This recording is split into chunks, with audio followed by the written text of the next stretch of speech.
Hi everyone, Paul again. Welcome to my video for day 3 of the 2017 Cheltenham Festival. I'm doing this on the Wednesday morning, which is Champion Chase Day, after a frantic day 1 of the horses I picked. Ballyandy run a decent race in 4th, a bit of an upset in that race, don't know where that winner came from.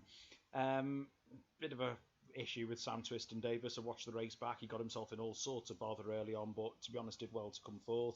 Altior was just magnificent, which I knew he could be. His jumping possibly has been better, but he was just a different class. And obviously Cloudy Dream getting up for second was a nice one as well. Good forecast there. Really gutted that single farm payment got beaten on the line in the 3rd, but obviously with the Untempted 2 as well, along with him and Noble Endeavour, they ran well. Yanworth ran no sort of race in the Champion Hurdle. I'm not convinced he likes Cheltenham, to be honest with you, Yanworth now. And then from there, yeah, it all went not great. Vroom Vroom Mag did everything right. Once again, if I'm slightly critical of the jockey, watch the race back. Paul Townend went round the outside the whole way, and although Apple's Jade was game and won fair and square, he's made the horse run a lot of extra distance. Then in the 4-miler was just craziness. If you weren't prominent, you might as well have not bothered. And then in the last Foxtail Hill, you never know what would have happened. He fell far too early, but Mixed Boy ran a half-decent race at a big price, which I thought he would do. This is now, we're looking at his day 3. Day 2 video already up, check that out. But day 3 starts with what is one of my favourite races of the festival, which is the JLT Novices Chase. And the favourite for this for a long time is the Willie Mullins trained York Hill. I've got an issue with this horse. I'm not saying he can't win. He's probably the classiest horse in the field. But he's got jumping issues. It's as simple as that. He's been jumping violently left-handed, going around Leopardstown. He did some schooling about a week and a half ago, and it was not very good. I watched it. And at 11-8 in a particularly warm JLT, I think that's plenty short enough for a horse who's clearly got his problems. Look, the horse has got an engine. He's good. But 11-8 way too short for me. I'm not saying he's not going to win it, but that's far too short. The horse I really like here is called Top Notch. He's a really classy horse, this. Not very big, but got such a spring in his step. Won the last 4. Came 5th in last year's Champion Hurdle. For what it's worth, I think that Champion Hurdle form is a lot stronger than this year's Champion Hurdle form. And he just seems to be getting his act together. Seems to run his best races as well towards the springtime, and at 4-1, that should be an each way bet to nothing. Top notch for me. Other ones to mention here, Disco, who I really wanted to go for the RSA because I think that was his trip. He's going for this one instead. I do wish he went for the 3-miler. He struck me as more of a 3-miler than this trip, but he does appear to be Jigginstown #1 pick, and I do really like this horse, and I think he's going to go close. Looking for one at a big price, Kilcree Vale. Very good on his day, but very inconsistent. But if he puts it all in, can go from the front. Could run a very big race at 25-1-ish around there. I think that could be a good bet. Another interesting horse as well is Politolog for Paul Nicholls. He's already made a much better chaser than Hurdler. And one thing I like about this, he had one target this festival, and that was this. And I like it when trainers don't play the game of let's enter him in 6 races and see which one we fancy. So clearly they've had this as a plan for a while, and it might pay off. I think he's got a very good chance. As I said, it's a small field, but very competitive. But from 1, 2, 3, I'm going to go for Top Notch, from Disco, and Politolog. I'm not even going to put York Hill in the 3. Yeah, you watch him go and win now, but he's plenty short enough, and it wouldn't surprise me if he ends up on the floor. The Per Temps final, as always, is unbelievably competitive. And even as I'm doing this video, there's still something like 60 horses left in it. To Be Fair is the favourite, and he's been the fairy tale story of the season. Just a little syndicate of local owners, not far from where the horse is based, down in the southwest. And he's just been winning every race he goes in. Really game winner of his latest race. He does look an out-and-out stayer, and I think that's partly what you need for the Per Temps. But I just worry, he's had quite a tough season. He's had 6 races already. I just worry if the faster ground, more horses racing prominently, it might just be one step too far for him. A horse that I actually fancy in this, and I really like, is called For Good Measure, and I hope he runs in it for Philip Hobbs. He's run a lot of times at the course and always runs well here. He's on a really good mark. Good ground is the key to him, and he's on a, like I said, where he is at the weight. I hope he gets in. I think he is going to get in. He is the bet for me. I think he's a really, really solid bet as well. But I tell you what, if you're looking for one at a bigger price, have a look at Golden Doyen, whose form ties in with him. He's got an excellent course record, and what I like is he won the qualifier for this race in October, and then they've put him away. They're keeping him fresh. He goes best fresh, and on a line through for good measure, you've got to back Golden Doyen as well. I'm going to be doing those two. Gabri's interesting as well at big price. He's been improving all season, and he was magnificent last time at Chepstow. He's got a great chance if he goes on the ground. Everything he did well at Chepstow was on soft ground. The bit that confuses me here is he battered a horse called Jury Duty, who also runs in this last time. Fair and square. The weight pull is not that much. Yet Gabri's 16-1 and Jury Duty, I'm looking now, is 6-1 favourite. I don't know if it's because it's trained by Gordon Elliott and people have lumped on it, but I can't see how that can be 6-1 and that can be 16-1. I think there's a discrepancy in price there. But to be honest with you, I'm taking the form line as I'm taking it as granted. Really, I prefer in the form line of Golden Doyen and For Good Measure. Final one to mention as well is Impulsive Star. Very consistent, came fourth at the course in an actual Grade 2 here in December, which is reading really well, on a nice mark, and I think he's going to go close. Ultra competitive as always, but from a 1, 2, 3, I'm going For Good Measure, from Golden Doyen and Impulsive Star. Ryanair Chase, small field, but shaping up to be one of the races of the festival. Undersue won the Arkle 2 years ago. Looked to be cruising in the Champion Chase last year before getting completely smashed in the end by Sprinter Sacre, but there's no disgrace in that. People tried to blame Ruby Walsh. They tried to say, oh, he should have kicked earlier. Oh, he was the best horse. He had loads left in the tank. But then Sprinter Sacre lined up against him a month later and beat him by even more. I think I don't know what it was. I just don't think we saw the proper Undersue last year for whatever reason. He then ran in France over the summer. He won over 2.5 mile before blew up over 3. He clearly didn't stay 3 mile, which has given me that nagging doubt about 2.5 mile with the hill. I think the good ground will suit. It was soft in France, but I don't know. I don't know what it is. I've just got this feeling on it. Basically, I know he did it well in his in the trials race, but I just don't know what the feeling is like. Because I think the other thing as well, Uxazandra. Won. It was McCoy's last win at the festival 2 years ago. He's been off since. It was his comeback run behind Undersue, and Undersue wasn't getting away from him in the end. And that horse, Uxazandra, would have desperately needed that run, and I would have liked to see Undersue beat him by more and look a bit more impressive. And I've got a feeling, if not bouncing, Uxazandra here is going to go and flip the form around on Undersue. I've just got a feeling on this. Jigginstown, obviously the owner, the O'Learys, sponsor the race, Ryanair, but they've got 2 in here. Sub-Lieutenant, really good horse, but I'm looking up his form throughout the season and it's slightly below that of the others. The other thing that worries me as well is he's never run at the course, which always worries me in these championship races. Empire of Dirt, I think, is going to go very close. He's a very good horse, this. He won at the festival in a handicap over 2.5 mile last year, and he just stayed on well towards the line. I've got a feeling, though, in the small field, this is going to become a bit of a tactical race, and I don't know if they're going to use Sub-Lieutenant. I'm not saying as a pacemaker. I wonder if they're going to blast him off in the front, because that'll put Uxazandra and Undersue race prominence off the game, and could set it up for Empire of Dirt. So this could become very, very tactical. Joss's Hill is good horse in his own right, never shown his best form at this course though for whatever reason, and the rest seem to be out of it. It's a really good renewal but so tricky. I'm actually going to go with Uxazandra to beat Empire of Dirt and Undersue. The World Hurdle is one of the big races on day 3, and for me, I've said it earlier in my other videos and stuff, this is all about, you know what I mean, Harry. He's beaten all before him this season. He hasn't put a foot wrong. He won at the festival last year. He's got course form. He goes on any ground. And it is just a massive stab at the dark to say this isn't going to win. Because when I always say a horse isn't on a win, give me a viable alternative, and I'm struggling to find viable alternatives. I don't think it's the best renewal of the World Hurdle necessarily anyway, but I think you know what I mean. Harry could have even been a rival to Thistlecrack last year because I think he's improved that much. He's got a similar profile to Thistlecrack as well. Thistlecrack was running over handicap hurdles, then suddenly jumped to the Grade 1s and won the World Hurdle and was up there for the Gold Cup, and I think you know what I mean. Harry's doing something very similar. Cole Harden's a former winner of the race. One of the worst chase debuts I've ever seen at Wetherby. I think he made a mistake at every single flight of, or every single fence, so it was right to send him back hurdling.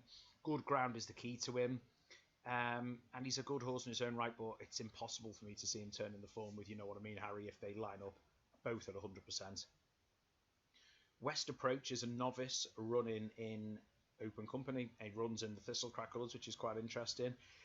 He's good, but again, been beaten fair and square by the favourite, and there's no reason to see him turn the form. Jetski's, or Jeski, is very interesting. Former champion hurdle winner. He's won over 3 mile, beating the legendary Hurricane Fly at Punchestown. And his first run back from injury was superb, and beat Tombstone, who I rate very highly. As you know, I've tipped him up for the Coral on day 2. But next time out, he looked a different horse. He just didn't. I don't know if it was the bounce factor. I don't know what it was. He just didn't seem happy, and Tombstone beat him fair and square. I think last time he was left alone. Tombstone, last time though, raced more prominently, and it turned into more of a stayers test, which, to be honest, I would have liked to see Jeski respond a bit better to it. If he's back to his best, he's a massive danger to the other McManus horse, you know what I mean, Harry. But I'm going with a proven form, and you know what I mean, Harry's got it. One to mention, which I think will run a better race than what people think, is Shane's Hill for Willie Mullins. He's very consistent over both stay and hurdles and chasers, and I do like that, the fact that they're quite universal. The one issue I've got is his jumping is sometimes suspect, especially as the race quickens up, and I think they could run this at a hell of a belt, especially with Cole Harden in it, and there's a lot of other big outsiders, and I think when there's big outsiders, some of them just think, oh, let's just go for it and see what happens. So that could put his jumping under some scrutiny, but I can see he will stay all the way to the line. That's one thing you should get from Shane's Hill. 1, 2, 3 in this. You know what I mean, Harry, from Jeski and Shane's Hill. You know what I mean, Harry, being one of my bankers of this week. It's got to be said. Next up, we have the Brown Plate Handicap, and once again, we got horses who were multiple entered across many, many things. The favourite here at 6 to 1, which is plenty short enough, is Diamond King for Gordon Elliott. He won at the over hurdles at the festival last year, but has not looked as good a chaser for whatever reason. Now, I do worry on these things. Do they suddenly, oh, they're not as good a chaser, then they turn up at the festival and absolutely walk in? And I don't know if it's a swizz, but if you take Burr form aside, he's shown nothing at all over hurdles. Nothing. I mean, over fences. Hurdles, he had glimpses, but nothing here. So for me, I'm not going to take 6 to 1 and 11 to 2 in places on Diamond King. Purely based on that, it's, you know, it could be a swizz and he's completely well weighted, but I'm not taking a chance at that price that it is, really. If it was 16 to 1, 14 to 1, fine. And there's some very good horses in this. ASO for Venetia Williams, very good horse, but once again, never really put his best foot forward here. His best form is on flat tracks, it's very clear. Another short price horse in this, and I'm not fully getting it, is Starkitect for David Pipe. He's another front runner. There's a lot of front runners in this. He's on a very good mark, but until last time out, he hasn't looked brilliant over fences. He didn't really look what you call a natural over them, and the form itself is nothing to get excited about. But once again, had they just been bringing it to the boil for the festival? Trainers do it. I don't know, but again, I'm not gonna be like necessarily lumping on this at that price for that reason. Le Pressienne is, you would have to have a lot of respect for if it runs in this for Paul Nicholls, but I'm hoping this one goes for the Grand Annual because I think 2 Mile could be the trip on it. The horse I really like in this race is Bouve Royal. Excellent course and festival record. Coming second, I think it was last year. He's been placed another year. He's looked really good over fences. He's on a nice mark, and Bouve Royal is the play for me in this. Village Vic, you've got to give a good work for. He's a course and distance winner, but more importantly, I know he's got top weight. He's proven he can carry the weight around here. He's a huge front runner. The one thing that slightly puts me off him, and I think he might get run down late, is that there's a lot of other front runners here. But Village Vic, he wears his heart on his sleeve, and I love that. I love a horse who just goes for it, and you know what? We'll see what happens. Baron Alco is in fine form. He's run really well at the course, but I just think Village Vic might have a bit more zip about him up top early on. But I think if those two get jumping up front, it'll put them right in the play. But I just think Bouve Royal could be at the weights, the handicap play here. It's a fascinating renewal, but from 1, 2, 3, I'm going for Bouve Royal to beat Village Vic and Baron Alco. The Mers Novices Hurdle, one of the newer races at the festival, only been run once or twice, I think, comes next. Run last year by Limini, who was beaten, which I suspected she would be in the Mers Hurdle yesterday. I just didn't think 2.5 mile would be a trip, and that proved to be the case. But unfortunately on this, the game of Willie Mullins bingo continues. Got half the field, literally half the field. But the thing is with Willie Mullins on this, I kind of understand because he's got some really good novice mares.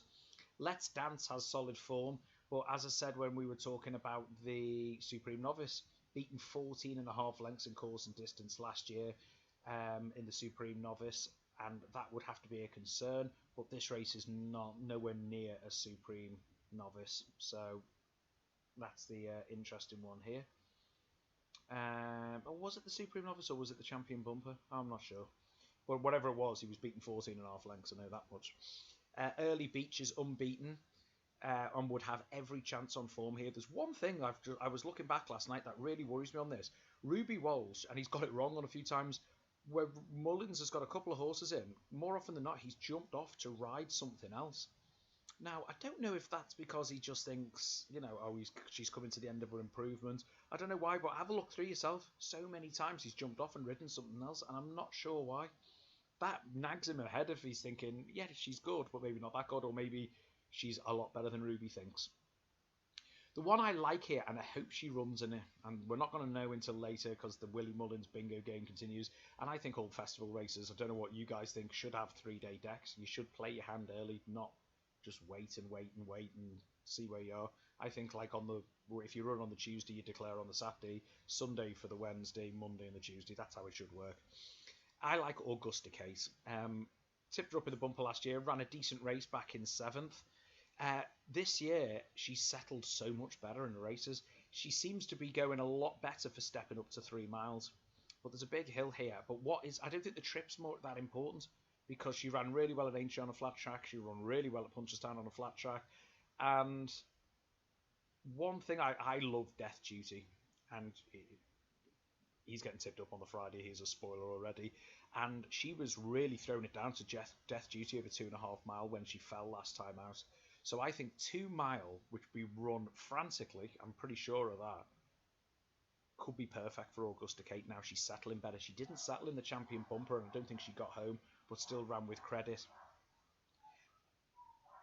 La Bague Aru is worth a mention for Warren Greatrix. Only lost once in a career, and that was literally was bottomless ground at Aintree Reserve that day. And they tried to say it was soft. If that was soft ground, then my back garden's flooded at the moment. It's not as rock hard. That's the difference.